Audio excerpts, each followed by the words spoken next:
Alright guys, welcome to the Maintenance Man channel. My name is Neil, and today, back due to, well, people wanting it back, we're going to have a little impact showdown here. We got Skil, 20 volt, 2 amp hour battery. I really like the forward reverse switch there. Variable speed trigger tells you if you're going forward, backwards.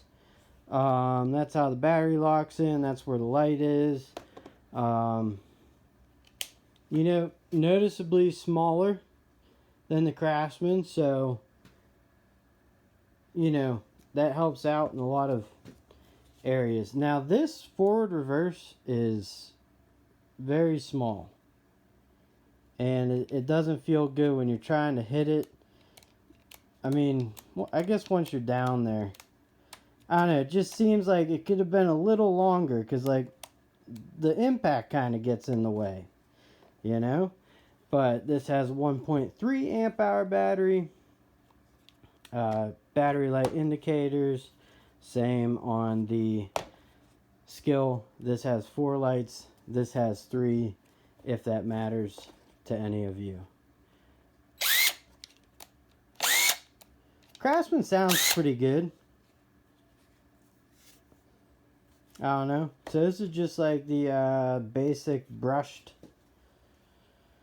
line by both. So we'll see how they do. Alright guys, these are the screws that we're going to use for both drills. So I'm going to start with the Skil drill, go through all these, stop it, then do it with the Craftsman, go through all these, stop it, give you my final thoughts. And we'll see on the time, between me changing bits and all that stuff, but it should be pretty close, unless if I trip, fall, and have a minute pause. You guys will get a good idea of the comparison on the two tools. I realize this is not true life testing, but we are using it for its intended purposes of driving screws. So 2.5, 4, 4, 6, 4, or no, 2.5, 4, 6, 8.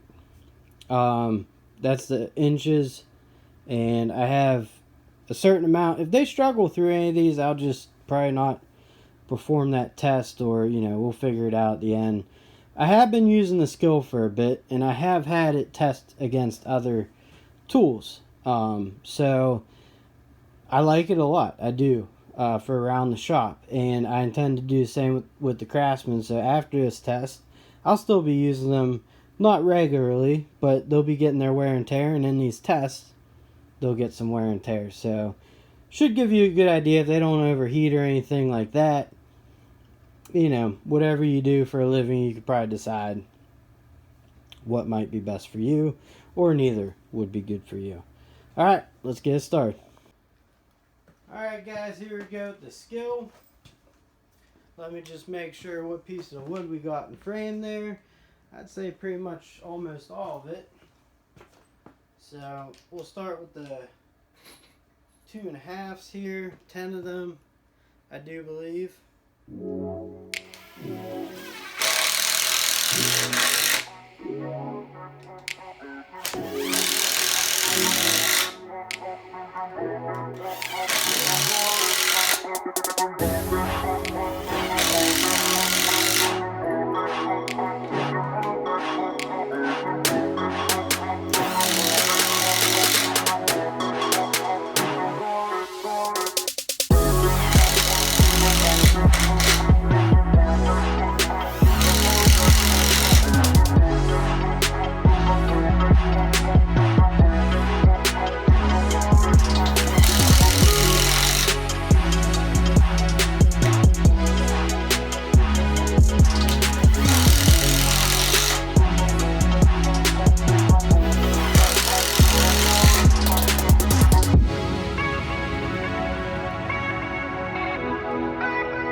Alright guys, so the Skil's working alright. Let's move on to the Craftsman and just get right into it here. I'm excited for this.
Alright guys, final impressions. That Craftsman impressed the hell out of me.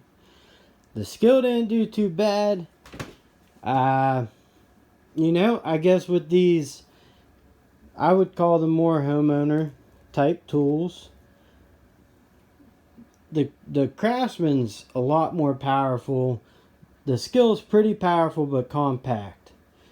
Milwaukee can make a 12 volt tool that's more powerful than them both. Kind of, maybe. Let's see.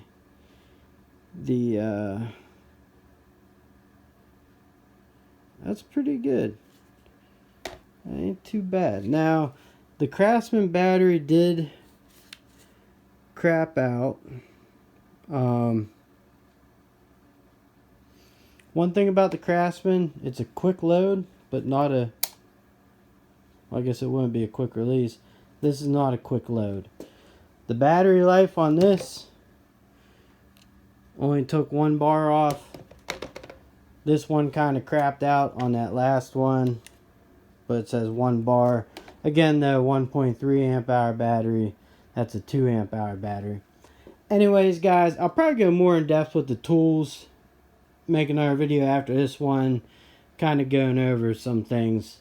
Thank you for watching, and I'll catch you guys all on the next one.